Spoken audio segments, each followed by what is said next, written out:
Kalk i postevand. Drikkevand indeholder calciumioner Ca++, og jo flere Ca++-ioner vandet indeholder, jo hårdere er vandet. Blødt vand har derfor få calciumioner. Kalk fra vandet sætter sig på varmelægemet i f.eks. en elkedel eller vaskemaskine. Opvarmning af vandet tager længere tid, hvilket belaster miljøet. Kalkindhold i vand. Fra regnvand til grundvand. Regnvand er destilliseret vand og indeholder altså ingen salte, så kunne vi bruge regnvand til tøjvask, ville man spare meget sæbe.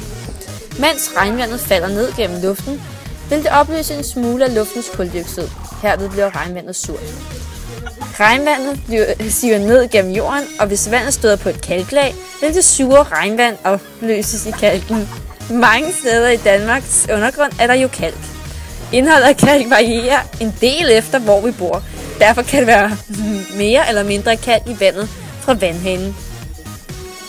Futurekalk. Et aktivt liv er et liv i bevægelse. Et liv i bevægelse kræver et stærkt skelet.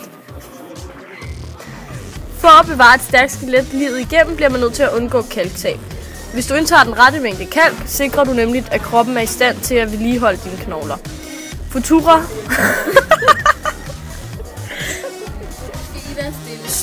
Futura har lavet en kalktablet, hvor kalk er tilsat sammen med D-vitamin, og D-vitamin hjælper til normal optagelse af kalk og fosfor i kroppen, og bidrager samtidig til immunforsvarets normale funktion.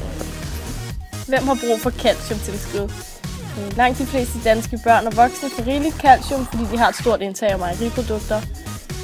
Ud fra ønsket om at forebygge knogleskørhed, synes det mere relevant at øge indtaget af D-vitamin. Mangel på calcium. Et for lavt indtag af calcium giver oftest ikke nogen specifikke symptomer, men kan give muskeltræthed samt resultere i en snigende afkalkning af skelettet, knogleskørhed, som typisk først viser sig ved knoglebrud. Også risiko for blodtryksforhøjelse, nyresten og tyktarmskræft øges. Et let forhøjet blodtryk kan behandles med calciumsrig kost, eventuelt et kosttilskud, som måske kan sænke blodtrykket med 4-5 mmHg.